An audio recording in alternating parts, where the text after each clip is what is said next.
Bon, des conseils d'usage, peut-être pour les élèves que j'ai pas eu à avoir cette année, mais pour mes élèves, je pense que depuis le début de l'année, je parle. Je dis toujours que le bac, c'est la 7e évaluation de l'année. Et un travail, ça se fait pas en dents de scie. On doit progresser. N'est-ce pas? Première évaluation, les erreurs qui ont été faites à la première évaluation doivent être corrigées à la seconde, ainsi de suite jusqu'à la 7e, qui sera la consécration, j'espère, pour vous tous. D'accord? Je vous souhaite à vous tous d'avoir le bac avec la mention, avec les honneurs, comme on dit. Dites-vous que c'est une évaluation de plus. Soyez à l'aise. Les conseils d'usage, je vous ai déjà dit d'aller repérer votre centre. Et pourquoi pas même votre table, si possible, la veille, si c'est pas loin de votre lieu d'habitation. Et sachez que, comme je dis, tout a été déjà décidé. D'accord? Un examen, c'est fait pour les... On souhaite à vous tous de réussir. Je ne le souhaite pas, je ne veux pas être de mauvais augure, mais quel que soit ce qui va arriver, sachez que c'est votre destin. Et nul ne peut échapper à son destin. Je donne toujours l'exemple de quand je faisais le bac, le premier de notre centre. J'avais le bac avec la mention très bien. Malheureusement, le jour de la délibération, c'était son 3e jour de décès. Parce que quand on avait fini les épreuves orales, pour la première fois de sa vie, il a pris le car rapide. Donc, comme on tisse des relations pendant le bac, il a pris le car rapide, il est descendu et il est tombé à la renverse. Donc, il a eu ce qu'on appelle un choc cérébral qui lui a été très fatal et il est décédé comme sur le coup.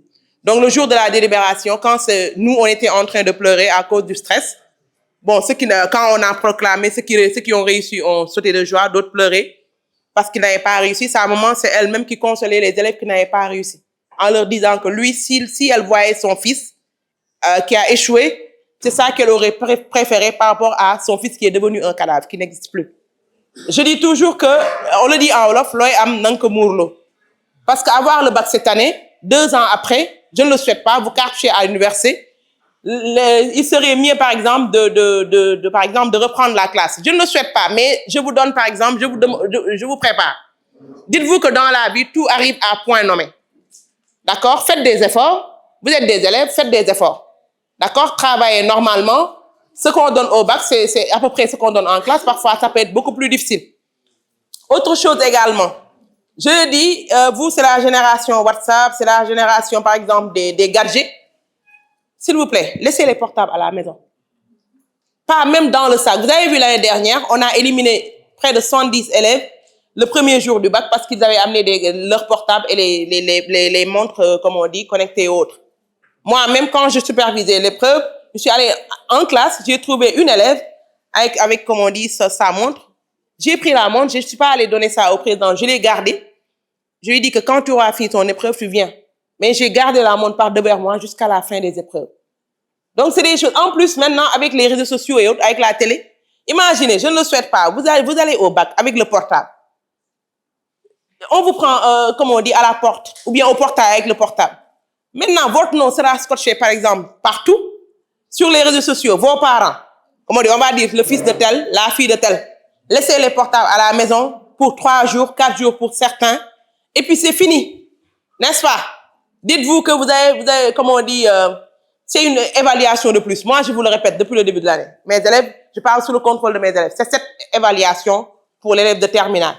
La première évaluation du premier semestre, deuxième évaluation du premier semestre, première composition, première évaluation du second semestre, deuxième évaluation du second semestre, composition, et maintenant, le bac qui sera la consécration, j'espère, pour vous tous. Donc, je vous souhaite à vous tous de réussir. On ne veut plus vous revoir à la sagesse l'année prochaine. Pour les élèves de la fosse non plus, on ne veut pas vous revoir à de la fosse. N'est-ce pas? Donc, quittez avec les honneurs. On va vous voir l'année prochaine à l'université ou bien dans les écoles de formation. Donc, bonne chance à vous tous. Donc, j'en profite aussi pour remercier Madame Silla qui a, bon, moi, elle dit que je suis son mentor. Moi, au contraire, je suis son aîné de près de 10 ans. Donc, elle m'a poussé, par exemple, à revoir même ma méthodologie d'enseignement. Je suis très sévère. Ça, je parle sous le contrôle des élèves. Voilà. Ça, moi, je ne m'en cache pas. Hein. Je suis très sévère. Mais je dis toujours, moi, je suis sévère, je ne m'en cache pas. Mais, ça, je le dis, l'année prochaine, ou bien même avant la fin d'année, vous allez dire, pourtant, madame, elle veut que notre bien. Je suis sévère parce qu'on est en classe. Et je vous apprends la rigueur parce que ça qu'on m'a enseigné. comme on dit, au lycée où j'étais. À l'université également, mes professeurs m'ont enseigné la rigueur. Une personne doit être disciplinée. Une personne doit être disciplinée. En classe, c'est pas du jeu. N'est-ce pas? Et dès que vous acquérez, par exemple, comme on dit, cet automatisme, par exemple, d'être rigoureux, même dans la conduite, dans la rue, vous allez être rigoureux. Une personne doit être rigoureuse. Mais comme on dit au Sénégal, on aime trop faire copinage. Un enseignant ne sera jamais le copain de son élève. Vice-versa. Nous, on n'est pas des amis. On est l'autorité. Vous aussi, vous êtes nos élèves. Pendant le cours, je dis toujours, les jours où je devais voir mes élèves terminales, le lundi de 8h à 10h et le mardi de 10h à midi, on n'est pas des amis. Je suis là pour travailler, on est là pour travailler. Mais après, bon, ça va. Le courant passe. Et vous allez voir, Inch'Allah, l'année prochaine, ou bien dans 2 ans, vous-même, vous allez dire que pourtant, Madame Wade, ni le Nubugolo. N'est-ce pas? Donc, on veut que le meilleur pour vous. Et ça qu'on vous souhaite. On vous souhaite pleine réussite, plein succès dans la vie universitaire plus tard, dans la vie professionnelle et même dans la vie, comme on dit, familiale. D'accord? Pour les garçons, comme je dis toujours, une femme, on doit la respecter. N'est-ce pas? Respecter, honorer vos mamans, honorer vos femmes. Les filles aussi, le même discours que je vous tiens, comme on dit, le mariage plus tard, ce ne sera pas du jeu. C'est quelque chose de sérieux. D'accord? Il faut, comme on dit, nous tous, on est là, on travaille, on est des femmes mariées, on est des mères. N'est-ce pas? Cela ne nous empêche pas, par exemple, de bien tenir nos foyers, mais également, cela ne nous empêche pas de travailler, de venir à l'heure. Nous sommes tous là. Madame Silla est là à l'heure, moi je suis à l'heure, etc., etc. D'accord? Donc ça, c'est des conseils d'usage. Donc, à l'année prochaine, Inch'Allah, j'espère que vous allez venir donner un coup de main à Madame Silla quand elle va organiser cette activité. Djibril également.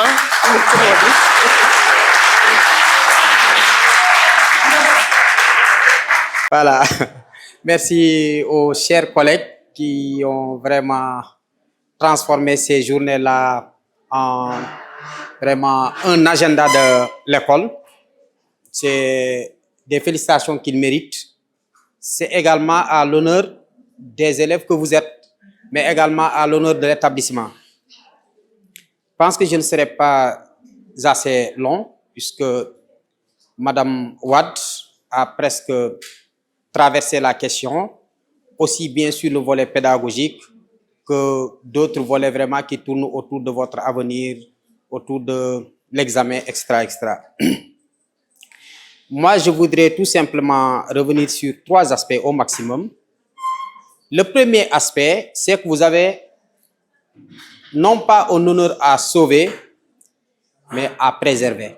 Parce que si on dit sauver un honneur ou chercher un honneur, c'est comme si vous n'en avez pas ou vous n'en aviez pas. Vous avez un honneur, il est à préserver. Cet honneur-là, c'est d'avoir la chance d'être musulman. Donc, en partant à l'examen, n'oubliez pas cette casquette-là à la maison. En d'autres termes, ce serait très déplorable que votre nom et votre prénom soient associés à un certain délit qui pourrait jeter l'opprobre sur vous. Le deuxième point sur lequel je vais aussi revenir, vous êtes des porte-paroles. Des porte-paroles d'abord de l'établissement. Hikma est une institution. Vous savez très bien, à chaque fois que des élèves quittent Hikma, pour quelque raison que ce soit, et se rendent ailleurs, ils font la fierté de l'établissement. Vous avez vu, je pense, le concours général, vous avez vu le concours Miss Mathématiques, vous avez vu d'autres olympiades, où à chaque fois, il y a des élèves de Hikma, en tout cas qui ont été à Hikma, qui ont été primés. En ce sens, sachez que vous êtes les porte-étendards de l'établissement. Et il nous sera vraiment un plaisir de voir le nom de Hikma affiché partout parce que vous aurez fait des résultats exceptionnels. Inch'Allah. En tout cas, vous avez nos prières, vous avez nos conseils, vous avez notre accompagnement. Le troisième point, c'est celui de votre famille. N'oubliez pas qu'en Afrique, on ne travaille pas pour soi.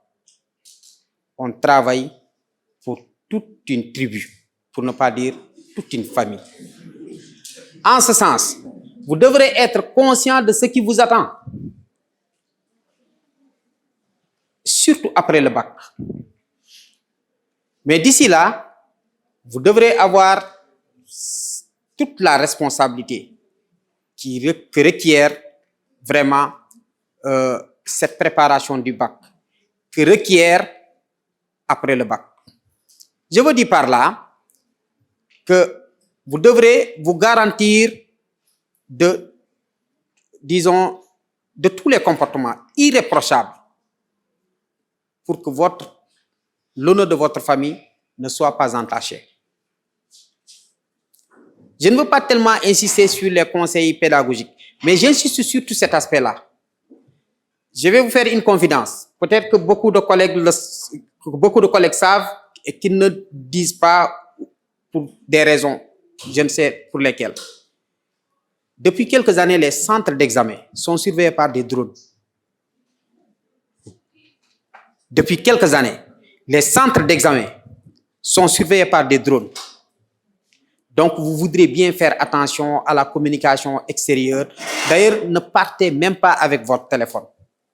Il faudra vous déconnecter, vous désabonner de certains groupes WhatsApp créés pour la circonstance du bac. Pour la moindre suspicion de fuite de bac, si votre nom est dans le groupe, vous serez cueilli. Donc, il faudra très tôt vous déconnecter, vous désabonner de tous ces groupes de WhatsApp circonstanciels. Cela veut dire qu'ils ont été créés juste vers le bac, à l'horizon du bac, focus bac, Djelindamli, Outindamli. C'est des groupes de circonstances. Il faudra les quitter le plus tôt possible. Mais je ne dis pas qu'ils ne sont pas importants. Mais ce que votre professeur n'a pas pu installer en vous pendant 9 mois, je ne vois pas comment un professeur virtuel que vous ne connaissez ni d'Adam ni d'Ève pourrait le faire à la place du professeur. Et je voudrais terminer par là. Ayez de la confiance par rapport à vos capacités. Soyez serein. On ne se jette pas devant l'ennemi. Un ennemi, on l'étudie. Un ennemi, on l'analyse pour trouver ses failles, pour trouver ses faiblesses. Toute épreuve qui sera en face de vous, considérez-la comme un ennemi. Considérez qu'il y a un piège. Si le sujet était facile, on ne l'aurait pas donné au bac. Naturellement, je ne dis pas qu'il est difficile. Il y aura toujours des pièges. Prenez le temps de lire vos épreuves. Maintenant, c'est en EPS que vous n'avez pas le temps de lire les épreuves parce que... pas de sujet. Mais toutes les épreuves, maths, PC, SVT, philosophie, français, histoire, géographie, prenez le temps d'étudier. Ne vous jetez pas, n'est-ce pas, par rapport à la première impression que vous avez du sujet. Vous pourrez ne pas détecter, identifier le piège qui est enrobé dans le sujet. Donc, nous prions pour vous. Nous avons espoir. Nous comptons sur vous. Mais comme Madame Wade l'a dit, en toutes choses et en toutes circonstances, nous allons remercier Allah parce qu'il vous a donné la chance de faire la terminale. D'autres ne l'ont pas fait. Il vous a donné la chance de faire la première. D'autres ne l'ont pas fait. Il vous a donné la chance d'aller se présenter au bac. D'autres n'ont pas eu cette chance-là. Donc, en tant que musulmans, n'oubliez pas que notre destin a été déjà scellé. Mais je ne suis pas fataliste aussi. Parce que si notre destin est scellé et vous dites, si je vais au bac, j'aurai. Si je ne vais pas, j'aurai parce que mon destin est scellé. Il faut essayer de le faire. Vous allez voir ce que ça va donner. Merci à vous et bonne chance à toutes et à tous. Merci beaucoup, M. Dembélé. S'il vous plaît. Bonsoir à tous. Je pense que le moment est venu de passer au conseil qui vous permettront peut-être d'être à jour et surtout d'éviter certaines erreurs le jour du baccalauréat. Je vais peut-être moins parler philosophie et plus parler de la vie en général parce que ce moment-là est un moment crucial pour la plupart d'entre nous. Le baccalauréat marque une étape très importante de la vie de tout un chacun, vous en particulier, puisque nous avons eu la chance de le passer il y a quelques années de cela. Et donc, quand vous arrivez à ce moment-là, on se rend compte que vous vous rendez compte que vous êtes devant une montagne qui peut sembler parfois infranchissable. Mais la vie aussi nous a appris que chaque étape, chaque moment de la vie devient une difficulté. Et il faudrait s'organiser pour être dans les meilleures conditions de passer cette difficulté-là sans encombre. Alors, cette difficulté, sachez que vous avez parcouru un long chemin qui vous a permis déjà de disposer d'un certain nombre de bagages intellectuels, vous permettant d'apporter des solutions par rapport aux problèmes qui vous seront posés le jour du baccalauréat. En tout cas, en philosophie. Si vous avez fait 9 mois avec Madame Silla, bon, peut-être avec M. Mbaye, il vous faut 2 ans, mais au moins 9 mois, on peut penser que vous avez déjà le bagage intellectuel nécessaire pour traiter un sujet de philosophie quel qu'il soit, que ce soit une dissertation ou un commentaire de texte. Ce qui fait que vous devez être sûr de vous-même et de ce que vous avez appris pendant ces 9 derniers mois. Vous n'avez plus besoin d'aller faire le tour de Dakar à la recherche de synthèse ou à la recherche de profs pouvant vous expliquer des choses que madame ou monsieur n'ont pas pu vous expliquer en 9 mois. C'est impossible. Donc, sachez que ce que vous avez appris jusqu'à présent doit suffire pour vous permettre de vous tirer d'affaire le jour du baccalauréat, en tout cas en ce qui concerne la philosophie. Donc, soyez rassurés. Première chose. Deuxième chose, on a l'habitude de dire que le baccalauréat est une compétition. C'est une compétition nationale. Si vous regardez bien les statistiques, la majorité des jeunes de votre âge et de votre génération se préparent, comme vous, à affronter ces épreuves du baccalauréat. Et si vous prenez l'exemple du football en Ligue des Champions, supposez que vous êtes arrivé en finale. Là, c'est la finale. Il nous reste un match à jouer pour gagner une coupe. Et donc, cela veut dire que vous avez eu à passer un certain nombre d'étapes. Les matchs de poule, les matchs en phase directe, quart de finale, demi-finale, maintenant vous êtes en finale. Et donc, en finale, pour préparer une finale, c'est pas de la même manière qu'on prépare le début d'une compétition. Donc, la préparation doit être organisée en 2 phases. Vous devez avoir une préparation pédagogique et une préparation psychologique. Une préparation pédagogique, c'est définir un emploi du temps pour cette semaine-là. Il vous reste une semaine. Mardi prochain, donc aujourd'hui on est lundi, demain mardi. L'autre mardi qui arrive, c'est le premier jour du baccalauréat pour la série L. Le mardi prochain à 7h30, vous passez les épreuves du baccalauréat. Pour la S, l'après-midi. Donc ça veut dire qu'il vous reste une semaine. Maintenant, l'objectif est de définir un emploi du temps pouvant nous permettre d'être dans les meilleures conditions. D'accord? Aérez votre emploi du temps. Certes, révisez, reprenez vos cours en les relisant pour ne pas oublier, mais aussi réservez-vous du temps pour vous reposer. D'accord? Ça vous permet d'être frais pour la plupart lorsque vous allez affronter ces épreuves-là. Troisième chose, c'est que en philosophie, quelle que soit la difficulté du sujet, on attend de vous que vous soyez capable de faire 3 choses. Je l'ai dit avant-hier dans une télé et je pense que on peut revenir sur ça avec un carnaval de correction.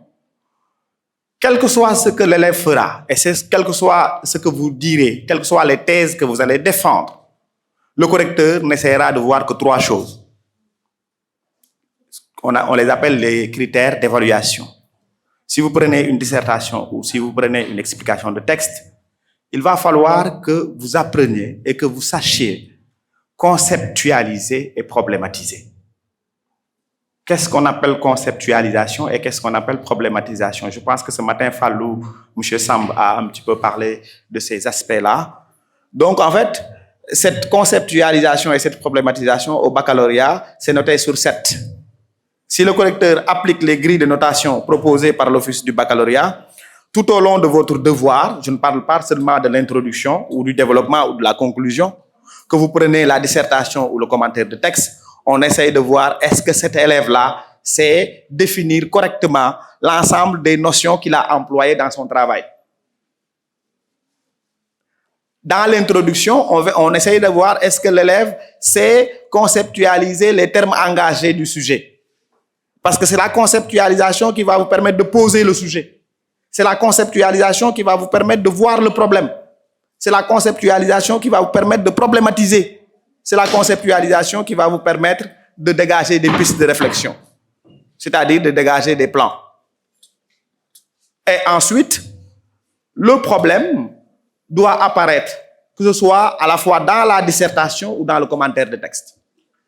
D'accord? Si vous prenez une dissertation, quel est le problème que ce sujet pose? Si vous prenez un texte, quel est le problème auquel l'auteur tente de répondre? Parce qu'en philosophie, ce qui est plus important, c'est la question. La question qui a amené ce débat, la question qui a amené ce sujet, la question qui a poussé l'auteur à écrire ce texte. Souvenez-vous de cette citation-là qui est devenue aujourd'hui célèbre.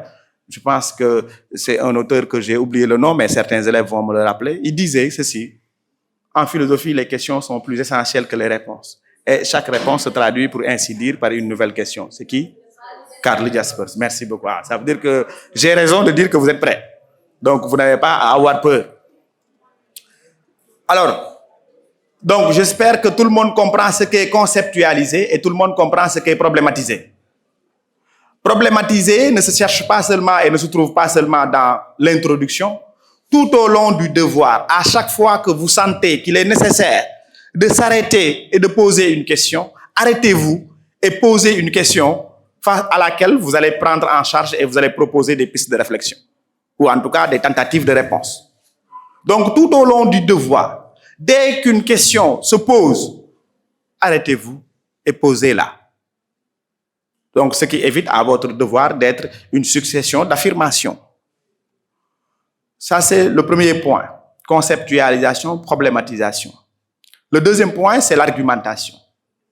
On demande aux élèves, quand même, d'avoir la capacité de proposer des idées, de proposer des pistes de réflexion et d'être capable de poursuivre ces idées-là, ces pistes de réflexion-là, jusqu'à leur terme, en étudiant, bien entendu, les conséquences que cela peut impacter sur le problème posé au départ. Ça aussi, ça ne se trouve pas seulement dans le développement, parce que quand je parle d'argumentation, les élèves ont en vue directement le développement. Mais même dans l'introduction, quand vous définissez les concepts, il faut être capable de les argumenter, de dire pourquoi vous le définissez dans ce sens-là et pourquoi on doit entendre dans ce sens-là ce concept-là. Donc, quand vous posez le sujet, il faut être capable aussi de l'argumenter. Quand vous posez le problème, être capable d'argumenter. Quand vous amenez le plan aussi, il faudrait quand même le construire dans un langage correct. Donc, l'argumentation aussi est à chercher dans tout le devoir.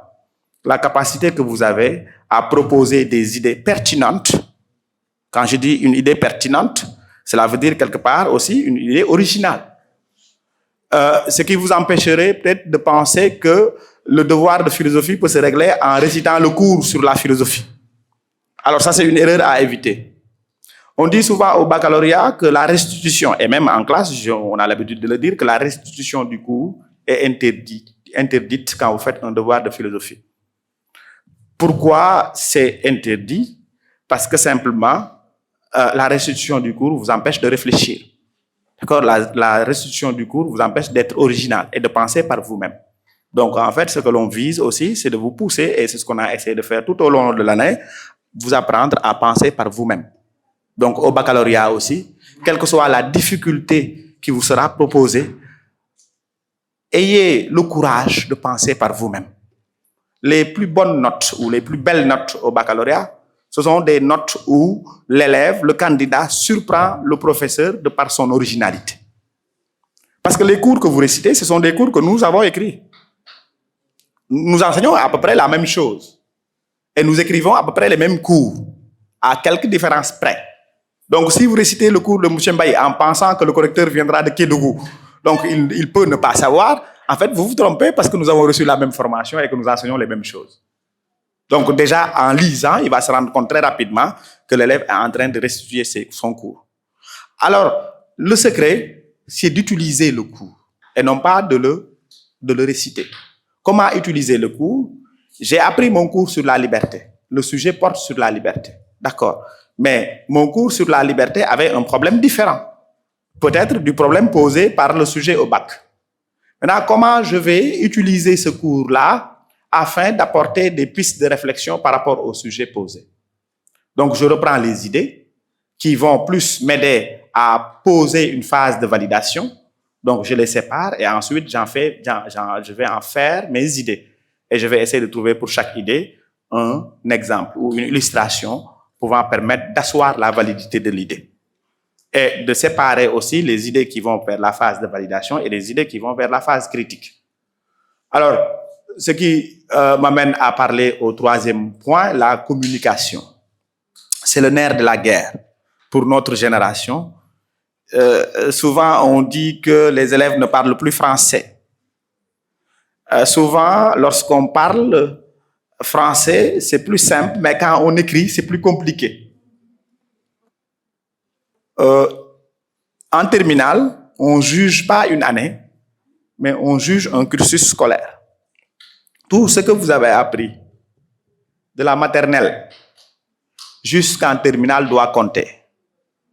Et surtout, en passant par l'élémentaire, les conjonctions de coordination, les mots de liaison, l'utilisation des phrases, sujet, verbe, complément, voilà, la conjugaison, la grammaire. Donc, tout ça est évalué. Ce qui fait que, quand vous écrivez, faites attention à ce que vous écrivez. Relisez-vous pour corriger vos fautes. Évitez au maximum des fautes bêtes qui montrent au correcteur que cet élève-là n'a pas le niveau de la terminale. Quand vous écrivez correctement, vous devez penser que celui qui vous lit, peut-être ne comprendra pas ou ne comprendrez pas. Donc, c'est à vous de l'aider à comprendre ce que vous êtes en train d'écrire en visant la clarté. Soyez clair, c'est tout ce qu'on vous demande. Ne soyez pas compliqué, ne soyez pas complexe. Essayez d'être clair dans ce que vous dites. Dites-vous que ce que je vais écrire, même ma grand-mère qui n'a pas été à l'école, si on le lit, elle peut comprendre. Donc, simplifiez votre langage. Cela peut amener le correcteur à s'intéresser davantage à votre copie et à la lire jusqu'à la fin. Souvenez-vous aussi que la communication, c'est-à-dire la communication, c'est noté sur 5, je crois. Sur 5. Donc, il y a 5 points. Si le correcteur suit la grille d'évaluation, si vous communiquez bien, vous avez 5 points. Si vous avez écrit clairement la dissertation, ou bien si vous avez expliqué clairement le sujet avec les deux parties, l'explication et la discussion, si vous n'avez pas fait beaucoup de fautes, si vous avez utilisé un français correct avec des idées, vous avez déjà 5 points. Sans pour autant maintenant qu'il pense à l'argumentation et est-ce que l'élève sait problématiser, sait conceptualiser. Donc facilement, vous pouvez avoir 10 si vous respectez ces grilles d'évaluation-là. Donc souvenez-vous que conceptualisation, problématisation, argumentation, communication sont des étapes importantes de la notation et si vous les appliquez bien, facilement, vous pouvez avoir la moyenne. D'accord? Maintenant, ce qui reste après, c'est votre culture philosophique. C'est-à-dire ce que vous avez appris avec Mme Silla ou ce que vous avez appris avec M. Mbaye. Les cours de philosophie. Les sujets qu'on vous propose au baccalauréat, et je vais terminer là, peuvent être des sujets transversaux. Évitez, souvent je pleure quand j'entends dire à des élèves que le sujet parle de la liberté. Par exemple, vous avez un sujet de dissertation, vous dites que le sujet parle de la liberté. En fait, si vous pensez ainsi, vous vous limitez déjà. Et souvent, on voit des élèves qui, après 1 heure, peinent à écrire. Ils n'arrivent plus à écrire. Les idées sont terminées. J'ai écrit 1 page, je me rends compte que les autres sont en train de remplir 3 pages. Moi, je ne comprends pas pourquoi je n'arrive pas à écrire tout. La quantité ne compte certes pas au bac, mais ce qui réduit notre possibilité à voir plus large, c'est parce que nous avons déjà réduit le sujet à une leçon ou à un chapitre. quand on parle de la liberté, seulement, la question peut être vue lorsqu'on prend en relation ou lorsqu'on prend en considération ce que nous avons appris du domaine 1, la réflexion philosophique. Le philosophe est-il libre, par exemple? Mais l'artiste est-il libre, domaine 4? Le philosophe, avant d'être philosophe, il est un être social. Et lorsqu'il s'insère dans la société, comment peut-on comprendre sa liberté? Domaine 2. La science, est-ce qu'on peut faire de la science en étant libre? Est-ce que le scientifique, il est libre? Donc, en fait, les 4 domaines peuvent être engagés dans une seule réflexion qui porte sur un thème, la liberté. Et d'autant plus que si vous regardez les sujets qu'on vous donne au baccalauréat, souvent on met en relation 2 concepts ou 3 concepts. Mais la plupart du temps, c'est 2 concepts. Ne soyez pas étonnés de trouver 3 concepts ou parfois 4 concepts, mais la plupart du temps, c'est 2 concepts. Donc, ces 2 concepts-là, il faut étudier leurs relations. En étudiant leurs relations, prenez en considération tous les domaines. La partie 1 du programme, la partie 2, la partie 3, la partie 4. Comme ça, vous allez avoir beaucoup plus d'arguments et surtout beaucoup plus d'illustrations. Ne réduisez pas les sujets au seul thème que vous voyez. Donc ça, c'est vraiment un conseil que j'aimerais partager avec vous. Si ce matin, je pense que M. Samb a parlé du sujet qui est sorti lundi dernier au niveau de la série STEG, le sujet numéro 1, peut-on penser sans préjugés? C'est ça, Djibril Diouf, oui. Peut-on penser sans préjugés? Alors, mes élèves en terminale L me disent, oui, monsieur, c'était un sujet quand même qu'on devait faire pour nous, parce qu'on préfère quand même ce sujet-là, il est beaucoup plus abordable. De quoi parle le sujet? Et on me dit, le sujet parle des préjugés. Elle a pensé, donc pensée et préjugé, 2 notions. Pour que l'élève puisse traiter ce sujet, il faudrait qu'il sache correctement définir ce qu'est une pensée et ce qu'est pensée veut dire. Ensuite, ce qu'est un préjugé.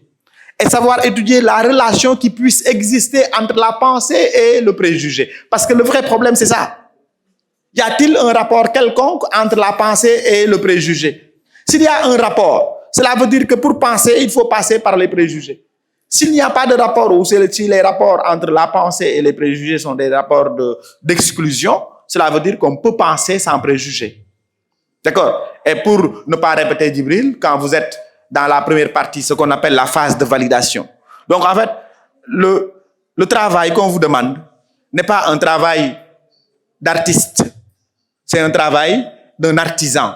Je reprends tout à l'heure la distinction que Mme Silla a fait sur l'artiste et l'artisan. Vous n'êtes pas des artistes quand vous faites un sujet de bac. On demande à ce que vous soyez des artisans. On vous a appris des compétences. On vous a appris des techniques. On vous a appris un savoir-faire. Et c'est ce savoir-faire qu'on essaye d'évaluer. Est-ce que l'élève a maîtrisé l'ensemble des savoir-faire dont on doit disposer pour résoudre, ou en tout cas pour tenter de résoudre un problème philosophique? Donc, la phase de validation, c'est très important dans une dissertation. La phase critique, c'est très important dans une dissertation. La phase de dépassement, que souvent on dit que c'est pas obligatoire, mais puisqu'on est dans une compétition et il faut avoir le maximum de points, si vous avez la possibilité de faire une phase de dépassement, faites-la, parce que ce sont ces phases-là qui vont vous permettre d'avoir des 16, des 17, des 18 au baccalauréat. Et 18 en philosophie, lorsqu'on est en L, coefficient 6, on suppose qu'on a la majeure partie de notre corps déjà à l'université. Donc, il suffit seulement de pousser sur les autres matières. Donc, voilà ce sur quoi je voudrais parler avec vous. Donc, je pense que vous êtes assez prêts. On demande à ce que vous ayez confiance en vous. On prie pour vous et on espère que, Inch'Allah, on peut faire 100%. Alors, rebonsoir à tout le monde et merci beaucoup à M. Bouyembaï pour ses conseils. Alors moi, je vais rebondir un peu pour honorer cette séquence de la journée parce que nous avons largement parlé de la méthodologie, mais également nous avons indexé à partir des sujets prétextes quelques aspects du programme de philosophie. Alors, moi je vais dire un mot, c'est l'humilité. Alors, l'humilité est extrêmement importante pour le candidat au bac. Je pense que c'est Madame Wade qui le disait tout à l'heure, que c'est vrai que nous devons nous mettre dans l'idée qu'on va réussir. Parce qu'il est important d'avoir des idées positives dans sa tête. De vous mettre dans l'état d'esprit de quelqu'un qui a déjà réussi. Mais en bon dialecticien aussi, vous ne devez pas perdre de vue que de la même façon qu'il est possible de réussir, il est également possible d'échouer. C'est vrai que maintenant, on fait focus sur la réussite, mais aussi on pense et on se prépare éventuellement, parce qu'il y a beaucoup de choses qui ne dépendent pas de nous, à l'échec. Et la confiance en soi, je pense que peut-être Dia va revenir tout à l'heure sur ces aspects-là. La confiance en soi est très importante. Et je vais vous raconter une petite anecdote. J'étais étudiant en master. Il y avait une élève qui m'avait appelé et qui me disait, est-ce que vous pouvez m'aider? Je pensais qu'elle parlait d'un aide avant l'examen. Et dans son entendement, elle voulait m'envoyer les sujets à l'époque pour que je puisse lui traiter le sujet et le lui envoyer. Je lui ai dit, ah bon? Elle m'a dit oui. Et elle essayait de me convaincre à faire cela. Mais en bon philosophe, je lui ai dit, alors tu vas répondre à mes questions, comme ça après, je vais voir si je vais le faire ou pas. Je lui ai dit, est-ce que vous allez prendre la responsabilité, si on me prend et on te prend, qu'on va m'exclure et on va priver à toute une famille quelqu'un qui pourra continuer ses études? Elle était coincée. Elle m'a dit non. Moi, en posant la question, je savais que dans tous les cas, elle ne peut pas assumer. Je lui dis, si tu es prête à assumer cela, je vais le faire. Tout en sachant que je ne le ferai pas.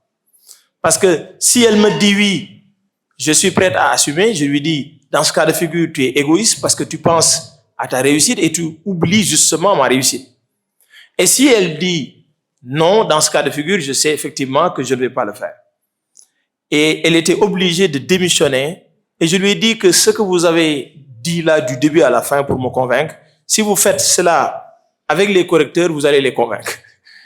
Effectivement, au final, elle avait confiance en elle-même et elle avait abandonné toute idée de tricherie. J'ai fait un travail de psychologue.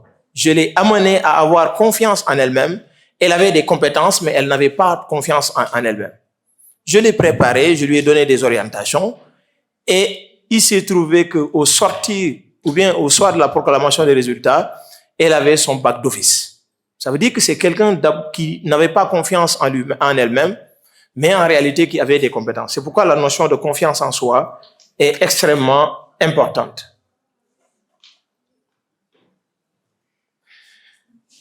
Voilà. Dernière chose que je voudrais dire par rapport à l'humilité, c'est aussi de penser à l'épreuve du second tour. Il y a beaucoup d'élèves, ils se focalisent sur le premier tour et oublient le second tour. Alors, l'épreuve du second tour, c'est un texte suivi de questions qu'on vous donne. Et si l'élève a déjà appris à lire et à rendre compte d'un texte de façon philosophique, de ce point de vue, l'élève a le maximum de bagages pour traiter les textes du second tour. S'agissant de la philosophie, ce sera un texte suivi de 4 questions, ou bien de 4 questions la plupart du temps.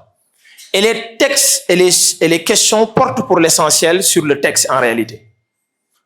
Même s'il est préférable que l'élève puisse lire les 2 ouvrages, même s'il n'a pas lu les ouvrages et qu'il a su comment lire et interpréter, expliquer un texte philosophique, de ce point de vue, il pourra s'en sortir.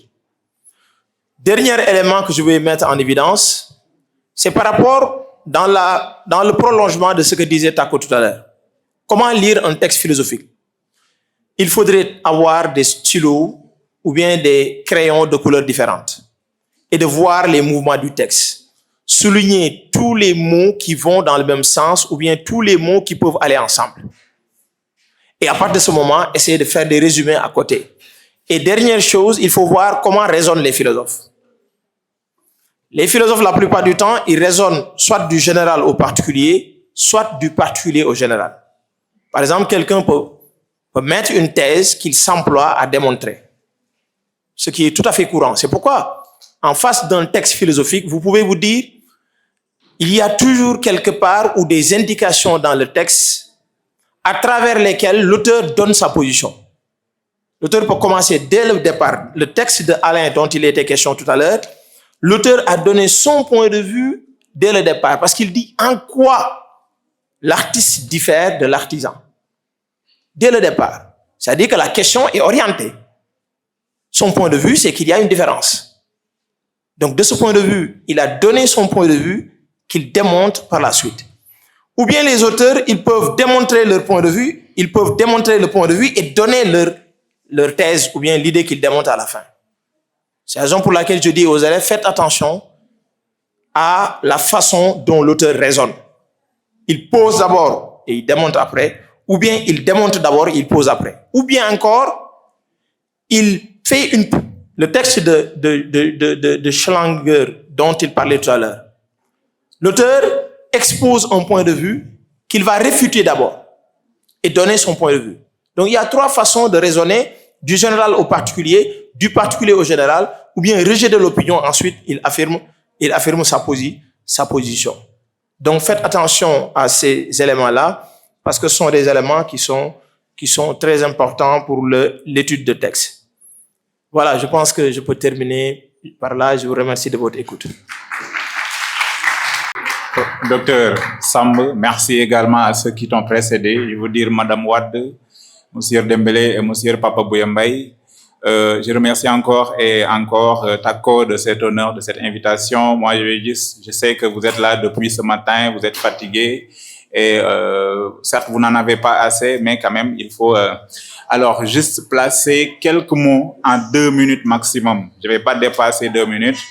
Alors, moi, la seule chose que j'avais envie de vous dire, c'est de faire honneur à votre école. Quelque chose a été fait depuis le mois de septembre, parce que vous commencez à septembre, le public commence en octobre pour les élèves de la fosse. Donc, honorez vos 2 écoles, car quelque chose a été fait en amont par ces écoles-là, qui consiste à vous mettre dans les bonnes dispositions, dans les bonnes conditions, avec des professeurs aguerris, qui, pédagogiquement parlant, on n'a plus rien à leur reprocher. Et avec vous, bien sûr, avec vous, votre soutien, votre collaboration, vous avez installé un certain nombre de compétences à travers les programmes que vous avez appris avec eux. Alors, tout ce qui vous reste à faire, c'est d'honorer tous ces efforts qui ont été faits depuis le départ par une belle réussite au baccalauréat. Ce n'est pas, pour moi, une occasion de vous mettre la pression. C'est juste une demande que je vous fais. C'est juste une prière que je vous fais, c'est-à-dire de faire honneur à vos écoles par un achèvement, de tout ce travail qui a commencé depuis octobre ou depuis septembre, par une belle réussite au bac. Et je pense que vous pouvez le faire au vu de ce que j'ai entendu ici depuis ce matin et au vu de ce que vos écoles et vos professeurs ont réalisé. Je suis sûr que vous pouvez le faire et je pense que vous allez le faire, cet honneur-là, par la belle réussite au baccalauréat avec la manière. C'est tout ce que j'avais à vous dire. Je vous remercie. Monsieur Diouf, donc c'est toujours un grand plaisir de partager ces moments-là avec nos collègues. Et donc, je parle au nom de l'administration, même si après le déclarant responsable va passer, M. Loum. Voilà, donc c'est juste pour informer à l'Assemblée que ça, c'est pas une première activité que l'école a organisée pour ces genres de situations. Donc, on a l'habitude de regrouper nos candidats à la veille de l'examen et combiner ça avec une journée philosophique, si on peut l'appeler ainsi. En tout cas, c'est l'œuvre de Madame Silla. Donc, on la remercie pas assez. Docteur, excusez-moi, Djibril, merci. Donc, docteur Silla. Voilà, donc, en tout cas, elle nous a fait aimer la philosophie. Elle a créé en nous vraiment l'amour. Elle a pu susciter en nous donc l'amour, et c'est pour ça que l'école l'accompagne toujours dans ses initiatives. Et donc, nos remerciements vont aller aussi particulièrement à M. Diouf Djibril. Depuis des années, elle passe ces journées-là. Et vous savez, là où il quitte, il n'est pas à Dakar, mais vraiment, il se donne carrément corps et âme pour la réussite de cette journée. Et c'est encore un réel plaisir de partager la table avec M. Sam Fall, le docteur aussi. Alors, donc, nous, on a la chance d'avoir beaucoup de docteurs. Machallah. Donc, nos remerciements aussi vont à l'endroit de nos anciens élèves. Donc, vous les voyez ici très actifs. Donc, alors qu'elles ne sont plus de l'école physiquement, mais elles participent toujours dans la bonne marche de l'école. Nous, on les remercie aussi. Même les élèves de cette année aussi, il y a certains qui se sont carrément donnés. Donc, l'administration tient à vous montrer réellement leur satisfaction. Donc, moi, en tant que professeur dans l'école, oui, il y a Pape Bouye que j'ai oublié, le grand professeur. Monsieur Mbaye, oui, là, c'est mon doyen. Je l'appelle affectueusement doyen. Hein? Donc, nos remerciements vont aussi à son endroit. Voilà, donc, comme l'a dit Madame Wad, je pense qu'elle a ramassé, elle a ratissé large. Ces conseils, vraiment, si vous l'avez bien perçu, vous allez voir qu'il y a pas mal de choses qui peuvent être réglées. Et si vous remarquez, tous les conseils tournent autour de deux aspects. La sensibilisation sur l'utilisation des matériels connectés. Téléphone, montre, Bluetooth et tout ça là, donc les appareils connectés. Ces temps-ci, il y a une vidéo qui circule, je ne sais pas si vous l'avez vue ou pas. C'est en Côte d'Ivoire, où ils ont amené même des détecteurs de métaux dans les salles d'examen. Dans un centre, ils ont pu tirer plus de 100 téléphones, entre 8h et 9h. Vous voyez combien c'est présentement, le cas est grave. Hein? Et je dis que ça, ne soyez pas surpris de voir cette année des détecteurs de métaux au niveau des centres. Vous l'avez vu? À l'école, tonton Suleiman Anna, certainement, M. Loum va essayer de voir comment on peut faire ça une règle maintenant, lors des évaluations, amener les détecteurs de métaux pour essayer de détecter. Parce que la situation risque de nous échapper si on ne prend pas les choses à des détecteurs de métaux. Donc, on met ça sur les candidats. Allez, donc, si on revient avec ce qu'a signalé M. Dambélé, donc les surveillances que vous ignorez. Mais moi, ce qui m'attire plus, c'est le cas de l'année passée. L'année passée, l'histoire qui a eu lieu à Louga, je pense que c'était à Louga. Est-ce que vous savez que ces candidats-là, il y a certains qui ont fait 3 mois de prison? 3 mois de prison. Et il y a certains qu'on avait déclarés admis, mais après recherche, après enquête, on a pu trouver qu'ils étaient membres d'un groupe WhatsApp qui avait les sujets traités. À ces élèves-là, on les a retirés le bac. À quoi ça sert? Ça sert à quoi finalement? Donc là, c'est des points d'alerte que tout un chacun prend ses responsabilités. Et je ne sais pas si vous êtes un tout petit peu attentif aux derniers communiqués qui sont sortis. Je pense que l'un, c'est le responsable de l'office du bac, l'autre, c'est un responsable du ministère. Tous ces deux communiqués ne parlent pas aux candidats, mais s'adressent directement aux parents des candidats. Je ne sais pas si vous avez compris ce langage. Un enfant qui te dérange, tu laisses l'enfant, tu pars voir ses parents. Ça donne beaucoup de fois. Et là, tu t'en iras d'abord. Ça veut dire que l'enfant est carrément mis à côté. Si on bastonne, on va bastonner sans regarder les parents avec des yeux doux. Donc, nos responsables que nous avons présentement cherchent à montrer que les choses ont changé. Ils n'hésiteront pas à paqueter tout un groupe d'élèves qui vont amener leur portable à l'école, au centre. De grâce, laissez vos portables à la maison. Ça ne tue pas. Vos portables, vous les laissez à la maison, vous êtes à l'abri. En tout cas, tout ce que les gens pouvaient vous dire, je pense qu'ils l'ont dit. Maintenant, après, vous êtes assez mature et vacciné pour savoir ce qui est bon pour vous. Vous ne pouvez pas souffrir pendant des mois et venir mettre ça, hypothéquer ça pour des histoires de téléphone. Donc là, je pense que c'est le bon sens qui doit vous guider. Maintenant, à part ça, l'autre chose, c'est la préparation mentale. Je pense qu'arriver à une semaine de l'examen, vous devez être positif. Positivez tout ce que vous avez. Dites-vous que, quelle que soit la situation, je peux réussir. Sans baisser les bras. Hier ou avant-hier, j'ai vu quelques élèves de Mbao, lorsque je les trouvais. J'ai dit un peu, il est temps de les secouer un peu pour les dire qu'il ne faut jamais baisser les bras. Vous pouvez maîtriser une seule partie, un seul chapitre, ou bien des parties restreintes que vous avez maîtrisées et que l'exercice ou bien le sujet sort, on touche ces parties-là avec beaucoup de points. Vous tapez et vous maximisez, vous sortez avec votre diplôme. Le bac est différent du BFM où après on regarde les moyennes. BFM, si tu as la moyenne en troisième, tu es à l'abri. Mais BFM, c'est les résultats du bac qui dominent plus que c'est la moyenne. J'avais une moyenne 9, j'avais une moyenne 10, ça m'a un tout petit fait décourager. Mais quand même, le bac, je peux taper un 12, un 13 avant la mention.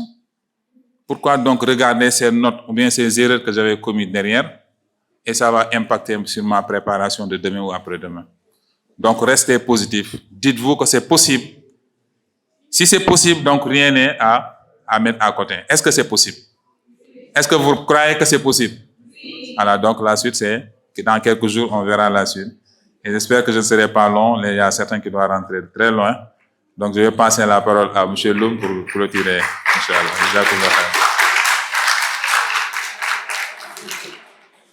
Voilà.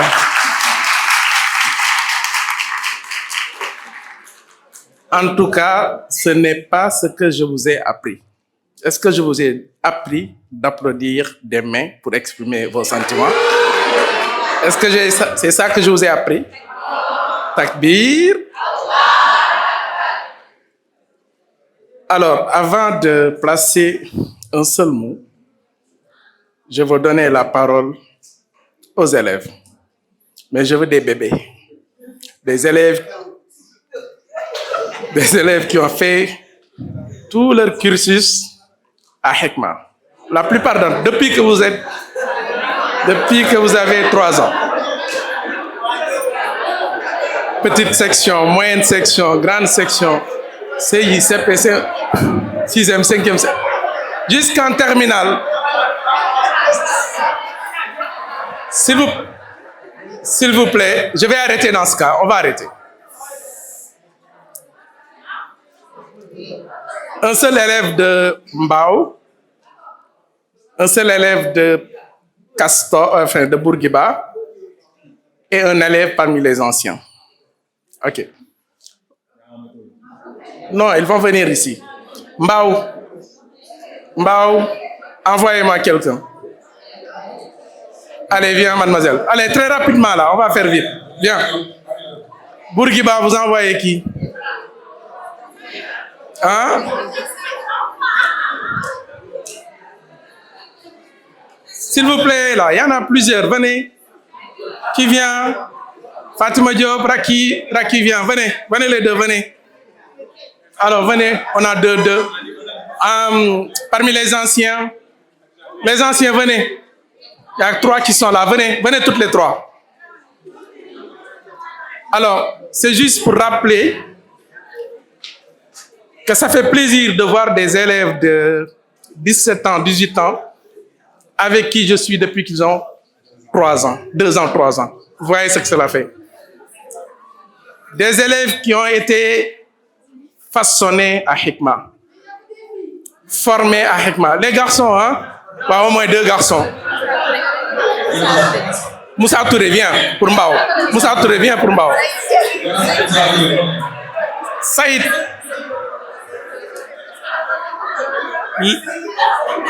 Les Pikinois là, venez.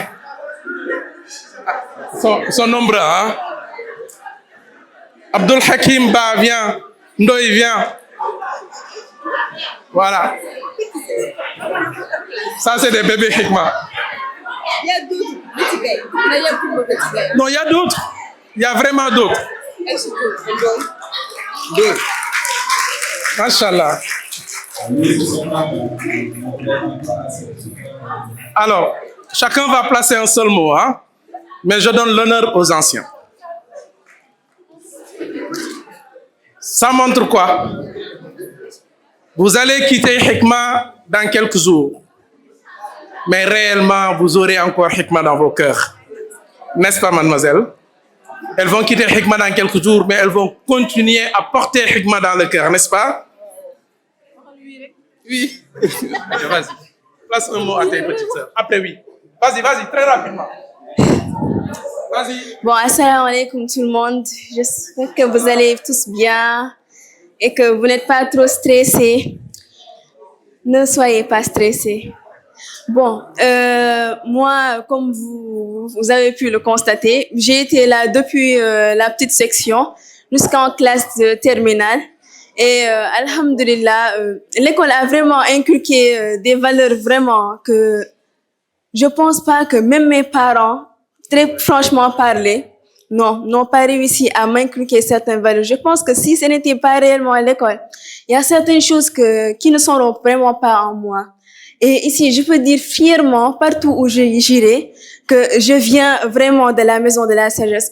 Parce que je ne vois pas réellement une différence entre moi. Je nie pas les élèves qui viennent d'autres écoles. Quand je vais à l'université et que je vois la manière dont je me comporte, la façon dont je suis, contrairement aux autres, je suis vraiment satisfaite et fière en sachant que tout ça, la quasi-totalité, à part Allah, c'est à cause de l'école, réellement.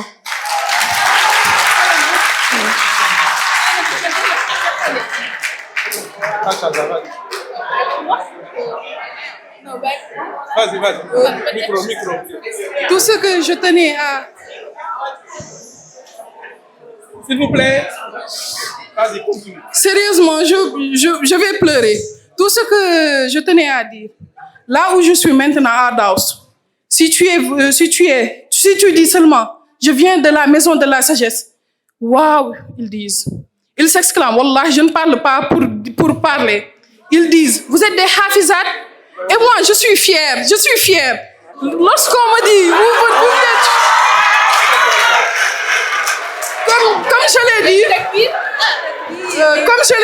Comme je l'ai dit si tôt, fière d'être Hikmawaz. Proud to be a Hikmawaz. Takbir!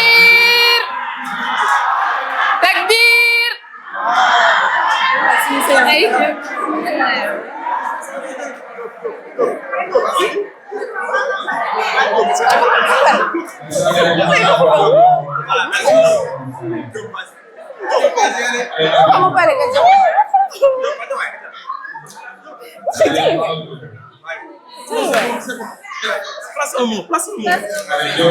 Non.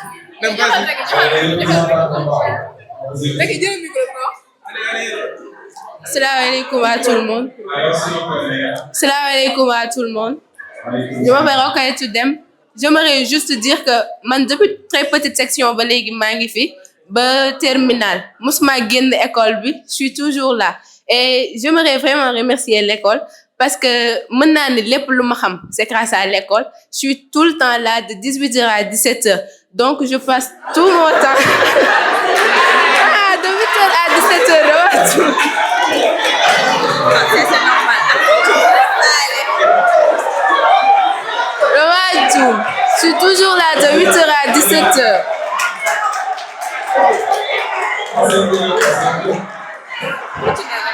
Je suis toujours là de 8h à 17h. Li may passé temps bi ci école moo ëpp li may passé temps suñu kër, donc mën naa ne lépp lu ma xam c'est grâce à l'école et vraiment j'aimerais vraiment remercier l'administration et les professeurs et tout le monde parce que xam nañ ni ku ne Hikma nekk ni que Hikma c'est une famille, donc j'aimerais vraiment vous remercier. Merci.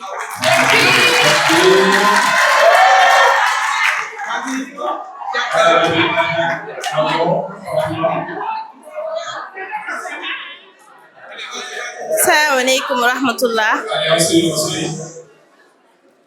Salam alaikum wa rahmatullah. Je m'appelle Raki Safietou Diak.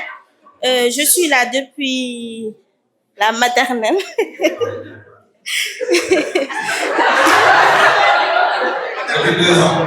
Depuis la maternelle. Oui, depuis 2 ans. J'aimerais remercier nos professeurs, nos surveillants et aussi notre père, Tonton Abdallah. Bon. C'est...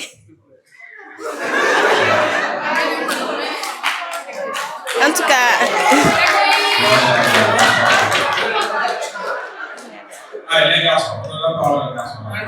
qu'Allah nous accorde à nous tous le bac.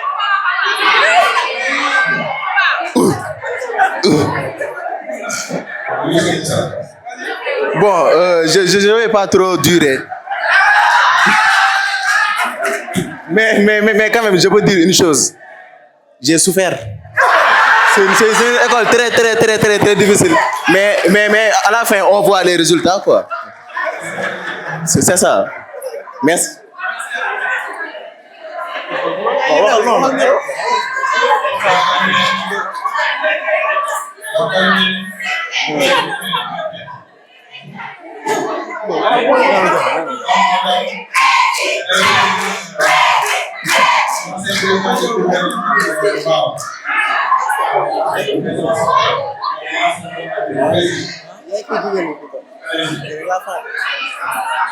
Assalamualaikum warahmatullah. Mohamed Kanouté, terminal L2 Mbao. Alhamdulillah, nous remercions l'école, voilà, si valeur yi nga xam ne def na ko si ñun depuis le bas âge nous sommes là. te lépp loo xam ne mi ngi si ñun mën nañ ne école moo ko inculpé si ñun. waaw yàlla rigueur moom la rigueur ñam nañ ñu ne moom dóor nañ ñu def nañ ñu ne alhamdulillah. Bon ñoo ngi koy sant yàlla nag bu baax si le fait qu'ils nous ont présenté 2 programmes tey mu nekk ñaari programme si même établissement. Peut-être c'était difficile au début que nga jógee par exemple ñëw nar a suivre ñaari programme islamique ak programme président français bi mu nekkoon ñaari programme mu nekkoon lu métti loolu au début mais après on s'est adapté alhamdulillah. Et voilà ñoo ngi si sant yàlla bu baax parce que au moins tey xam nañ suñu mbiru àdduna tey du point de vue français boo demee tey buñ génnee ñu nekk yeneen établissement mën nañoo compétir rawee ñu de dara du point de vue islamique on est là alhamdulillah suñu diine lu mu bon am na luñ ci xam te nekkuñ ay ignorant quoi ñoo ngi koy sant yàlla bu baax alhamdulillah merci.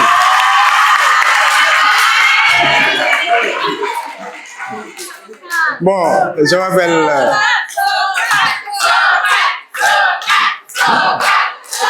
bon, comme vous avez entendu, il m'appelle, je vais me présenter, je m'appelle Sokran Ndoye. Oui, comme vous le savez. Et juste pour préciser que nous sommes toujours fiers là. Même partout où nous sommes, nous serons toujours fiers de là où on vient. On se connaît réellement, on sait qui nous sommes franchement. Parce que quand on entend parler de la maison de la CS, on a parfois des frissons. Quand on voit les fêtes, la fête des 15 ans au CICES, ça nous rappelle, ça nous donne des souvenirs incroyables, quoi. C'est ça. Mais on est toujours content d'entendre parler de la maison de la CS. Merci. Je vous remercie tous et je vous souhaite le revoir.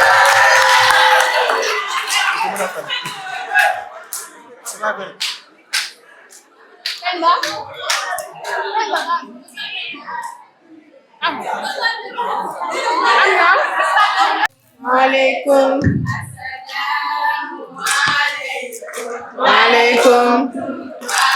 Darul Hikmah ñu ngi ñëw di joxe kado yi ginnaaw ragal Yàlla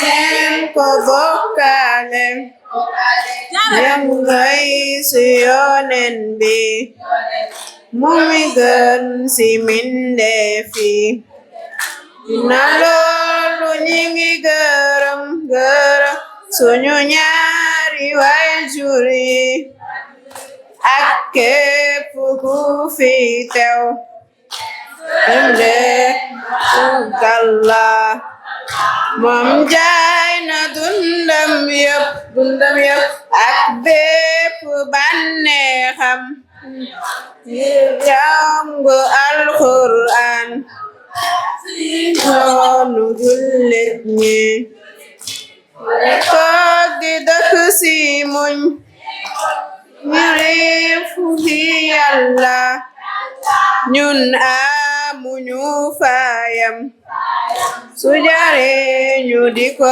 ñaanal Allah ya Allah Allahu ya Allah ngiru ñoo ngi lay ñaan mujjanteel ba mu rafet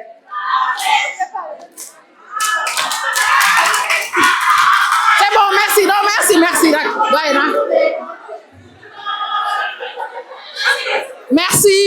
Merci pour ces beaux témoignages. Merci pour ces beaux témoignages.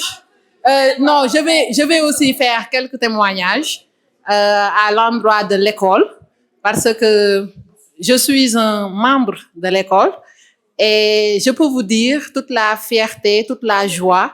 Mes camarades qui sont là le savent que j'ai à fréquenter cet établissement. Vous savez, même avant de venir à la Maison de la Sagesse, j'ai inscrit mes enfants et à chaque fois même qu'on envisage avec mon mari de déménager, la riposte qu'il me donne, c'est qu'en fait, il ne voudrait pas que les enfants sortent de cet établissement. Ça, oui, c'est ça qu'il me dit. Alors, juste pour vous dire que je termine par une autre anecdote. Il est arrivé que mon fils me demande si l'année prochaine, je serai toujours à la Maison de la Sagesse et j'étais hésitante. Il me dit non, par la force tu dois y être. Comme ça, je vais te trouver à l'école. Donc, ce sont des mots forts. Et franchement, ici, c'est une maison, c'est une famille. Franchement, c'est une famille. Prof, élèves, tout le monde est soudé. Et vraiment, vous n'avez rien à envier aux autres. Ça, je vous le dis, parce que nous sommes dans les classes, nous savons ce qui s'y passe. Et franchement, ici, vous avez une éducation de qualité. Ce n'est pas pour rien que j'affiche l'école fièrement. Ce n'est pas pour rien que je dis fièrement, comme Sadia l'a dit, que je suis un élément de la Maison de la Sagesse. Je l'assume, hein. Je suis fonctionnaire de l'État, certes, mais j'assume pleinement mon appartenance dans cet établissement-là, qui est notre seconde famille.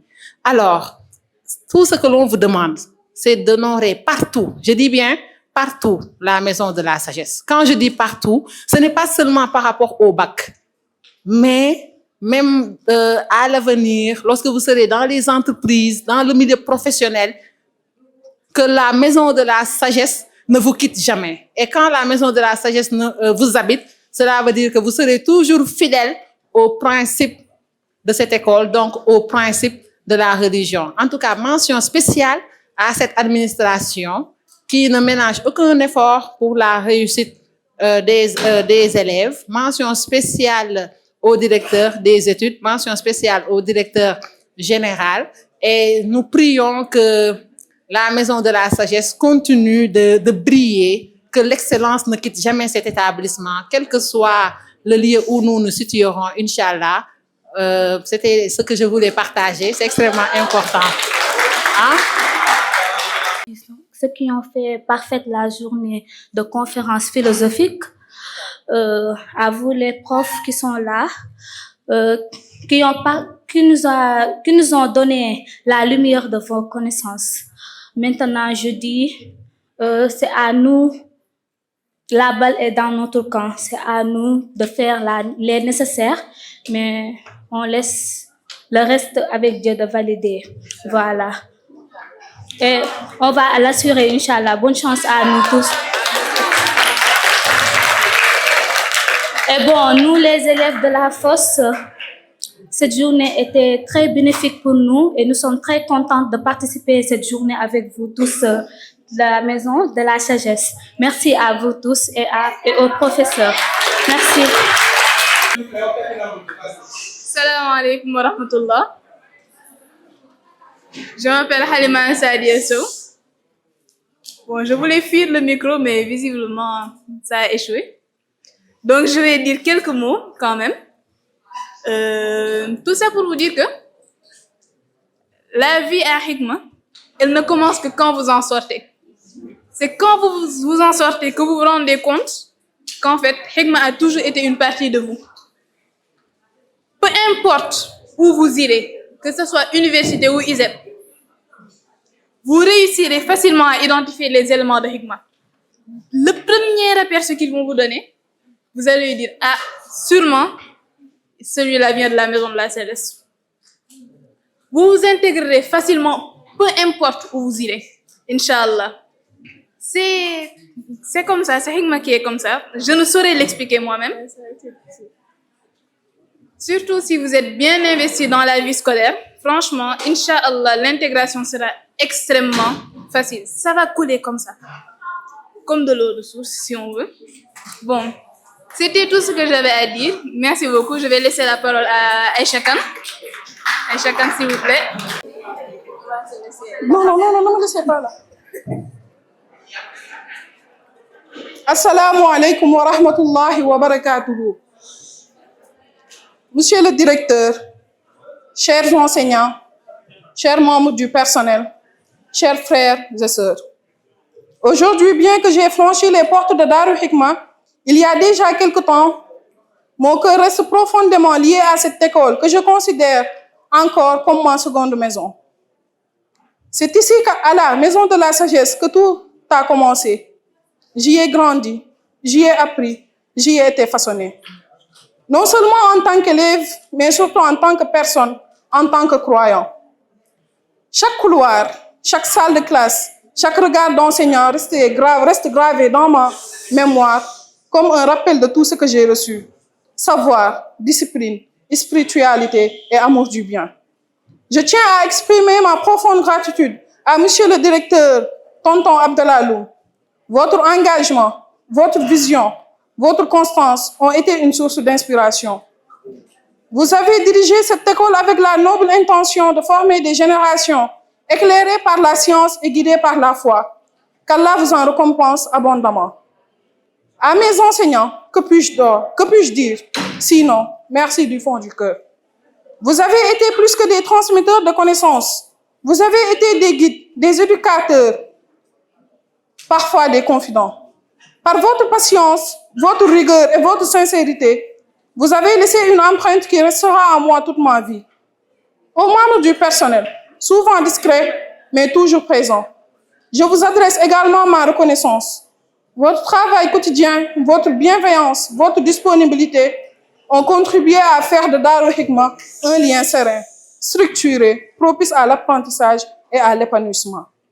En quittant cette école, j'ai compris qu'on ne sort jamais vraiment de Darou Hikma.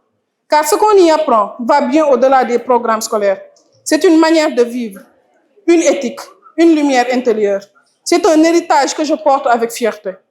Je prie Allah de préserver cette école, de bénir tous ceux qui y œuvrent, d'y faire naître encore de nombreuses générations d'élèves pieux, brillants et utiles à la Oumma. Merci à Darou Hikma, la maison qui m'a offert la sagesse, la science et l'amour de ma religion. Qu'Allah vous récompense pour chaque lettre apprise, chaque cours donné, chaque porte ouverte.